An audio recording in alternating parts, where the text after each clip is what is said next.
అయ్యో నా దగ్గర 30 రూపాయలు ఉంది. ఇప్పుడు కడుపు నిండేదలా ఐడియా. అన్నా చెప్పండి అన్న. అన్నా దోశ ఎంత? 30 రూపాయలు అన్న. ఒక దోశ ఇచ్చేయండి అన్న. దోశ అన్నా చట్నీ అన్నా. ఏంది రేడు? అన్నా చట్నీ అయినా మరి ఇప్పుడే కదా వేసింది. అన్నా అన్నా అన్నా చట్నీ చట్నీ అని చంపుతున్నాడు కదా రేడు.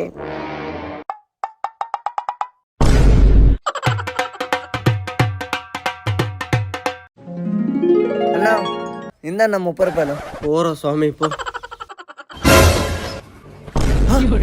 దోస్త్ తినేకొచ్చినాడా చట్నీ తినేకొచ్చినాడు రా.